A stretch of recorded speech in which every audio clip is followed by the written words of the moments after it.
Sa Valenzuela, isang lalaki ang nakatikim ng talim ng peligro nang siya ay makursunadahan at masaksak.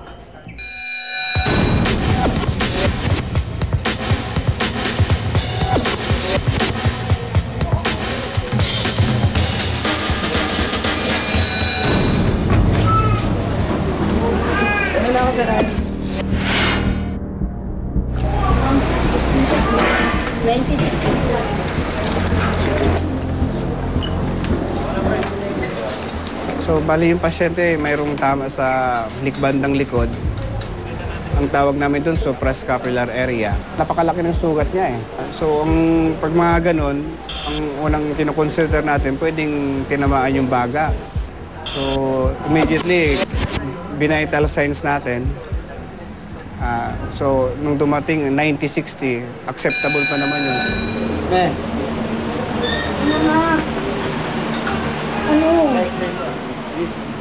May pumuntang isang kakilala, kinato kami na sinabi, Aling Susan, nasaksak yung anak niyo.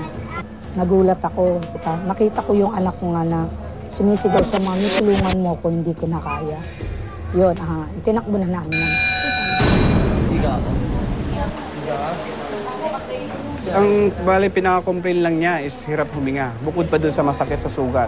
Fatal yon kasi kung ang pasyente ay hindi madala sa isang hospital, pwede ikamatay niya yon. Eventually, yung hirap sa paghinga niya, dahil dun sa pneumothorax, palala ng palala yon. Hanggang sa yung affected lungs niya, totally collapse na yun. Ilan taon na po yung pasyente mo? 22. Dadali pa natin sa X-ray.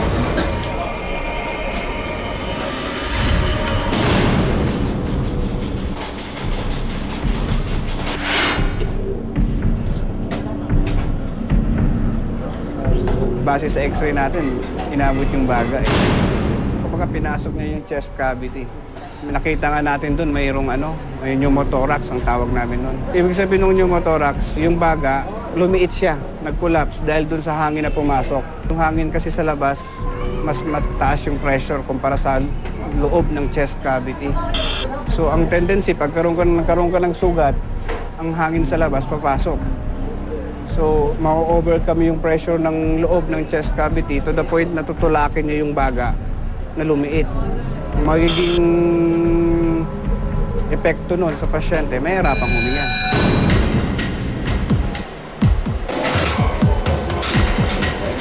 Parigoy, sinamahan yung baga mo ha. Lagyan ka ng tubo.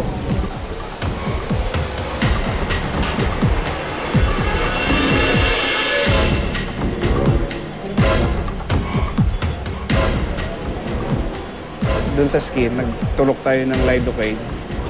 So, yun na yung pinaka-anesthesia. Pero yung sakit talaga, usually kasi yung local anesthesia, hindi naman yun totally, wala kang mararamdamang pain.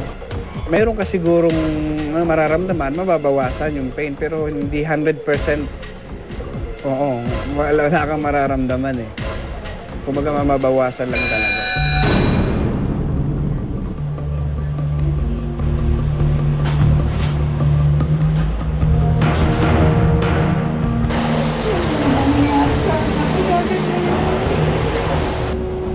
So, ang ginawa natin para may re-expand natin yung baga ulit, para mapalabas yung hangin na nasa loob, nilagyan natin ng tubo sa tagiliran. So, closed tube thoracostomy ang tawag doon. Lakasan mo loob mo, anak. Lakasan mo loob mo. Kapag mo sige ko sa pulis mo natin, namin. Pulis na yan? Next procedure, so yung antibiotic, magbibigay naman tayo ng antibiotic, kailangan ng anti-tetanus. Usually yung tubo, kinabit natin kanina, usually 2 to 3 days kung well-expanded na yung baga. Kasi may mga series pa ng x-ray yan para ma-check mo kung fully expanded na eh. Tinanggal natin yung tube ngayon, isang day siya mag-stay sa hospital, okay na, uwi na siya the following day. Kumbaga may 1 day observation na wala na yung tube. Follow up siya sa OPD, usually pinapabalik after 5 days para naman dun sa wound.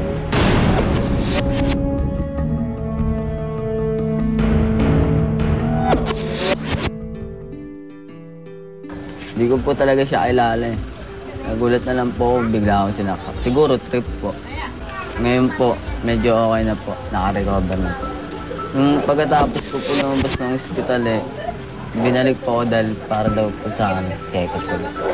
Inaano ko lang na sa lalong madaling panahon, sana mahuli na yung mga bata na nang matigil na po ang kaharasan dito sa lugar ng T. De Leon.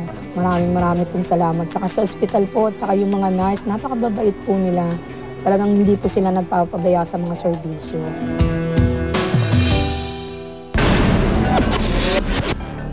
Kung may weapon na naka-impale doon sa sugat, ang maganda, huwag tanggalin.